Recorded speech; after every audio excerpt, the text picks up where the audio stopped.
The fan had saved for 2 years, had booked the flights and the hotel, had a ticket for Section 114, Row 22, and still decided not to go. Not because the money had dried up, and not because the excitement had faded, but because attending a football match in that city carried a genuine risk that no amount of preparation could remove. That is not a hypothetical constructed for this video. That is the real calculation. Hundreds of thousands of people ran before the 2026 FIFA World Cup began, and last month Amnesty International gave it an official name, publishing a formal report declaring the United States is facing what the organization called a human rights emergency, and naming the World Cup specifically in that declaration.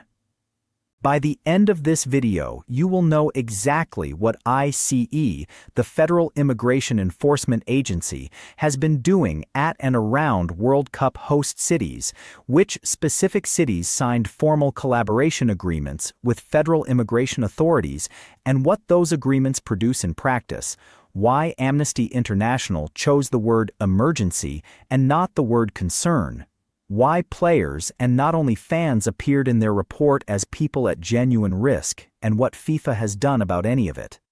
That final point is the one that deserves the closest attention. Amnesty International has been publishing human rights documentation for 60 years, and the precision of their language is the foundation their credibility rests on. When they classify a situation as an emergency, the designation follows completed documentation, legal analysis, and institutional review, not headline strategy.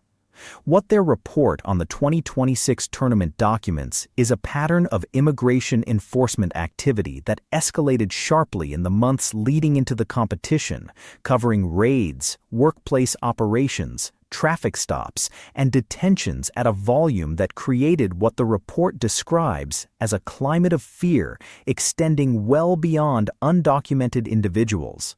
Legal visa holders got caught in it.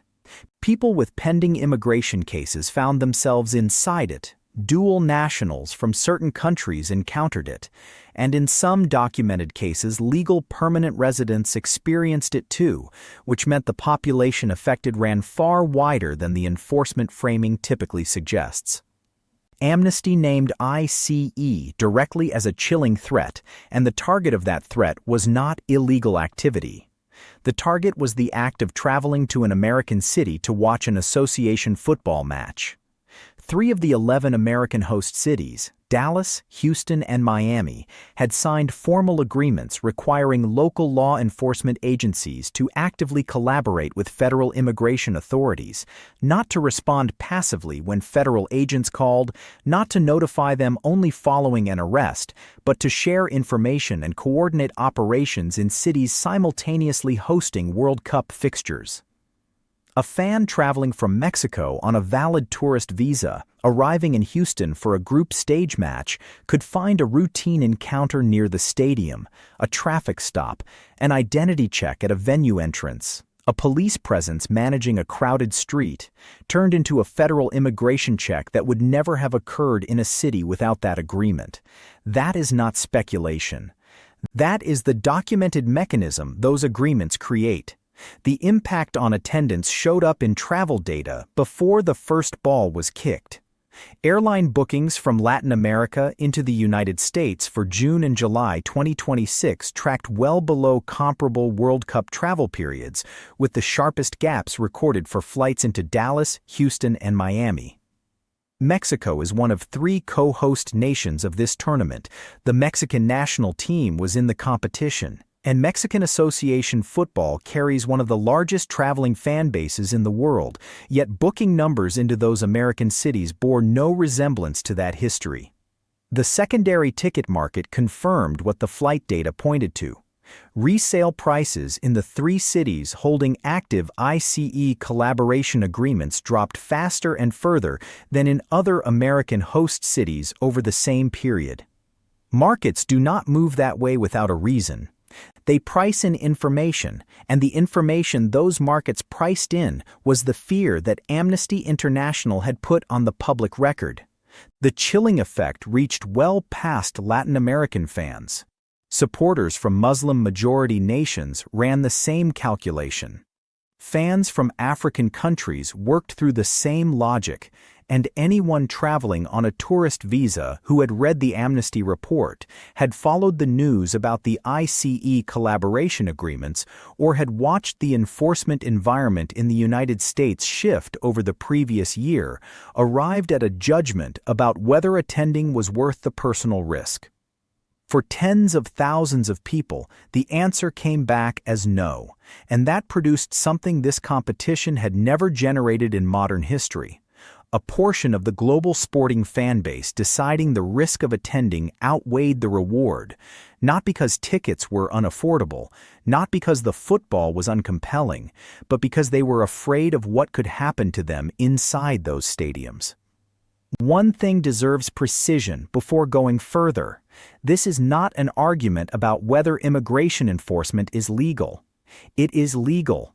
Cities have the right to set their own law enforcement agreements, and none of that is in dispute here.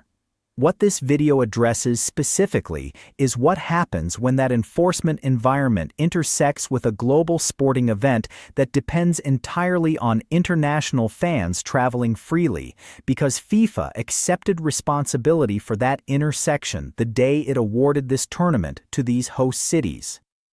What received almost no serious coverage in the weeks before the tournament opened was the section of the Amnesty International report that had nothing to do with fans. It addressed players. The national teams attending the 2026 World Cup included players from countries whose nationals face heightened scrutiny at U.S. immigration checkpoints: Venezuela, Cuba, Mali, Senegal, Morocco, Algeria, and others whose footballers traveled on valid credentials into a system where legal status alone had not consistently been enough to prevent complications for others. Iran's situation was the most thoroughly documented case. Their squad crossed from a base camp in Tijuana, Mexico, into the United States before each group stage fixture and returned to Mexico after each one, because the U.S. government had declined to allow the Iranian squad to remain overnight on American territory. A World Cup national team crossing an international border before and after every match had no precedent in the history of this competition, and it was the direct operational result of the same enforcement environment that was keeping fans off the planes.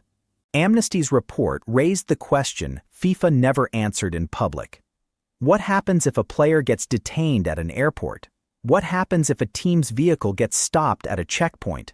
What happens if a legal visa holder from one of these nations encounters an enforcement operation in one of the 3 host cities running active ICE collaboration agreements? FIFA's response arrived as a general statement saying the organization was committed to ensuring all participants could attend safely.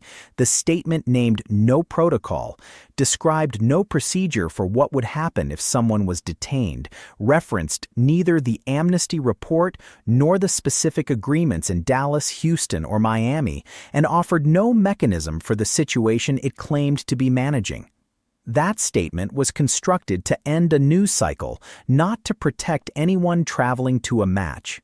For anyone who wants this kind of coverage to continue, the actual story behind the scorelines, subscribing keeps it going, and the bell ensures the next video gets through when it goes up. FIFA awarded this tournament to the United States, Canada, and Mexico in June of 2020.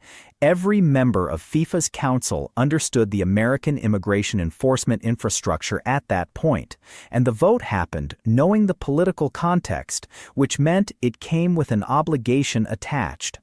FIFA's own human rights policy, adopted in 2017 and updated in 2023, requires the organization to carry out due diligence on human rights risks in host nations and to take meaningful action when those risks are identified, not to publish a statement, but to take action.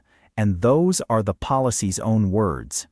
Only 12 of 16 host cities had published their FIFA-mandated human rights action plans before the tournament began, And Dallas, one of the 3 cities holding an active ICE collaboration agreement and one of the largest venues in the competition, published its plan late. Houston's plan had still not directly addressed the ICE collaboration agreement as of the week the tournament opened. $11 billion is the FIFA revenue projection from the 2026 World Cup that Gianni Infantino confirmed publicly, and it positions this tournament among the most profitable single sporting events in the history of organized sport.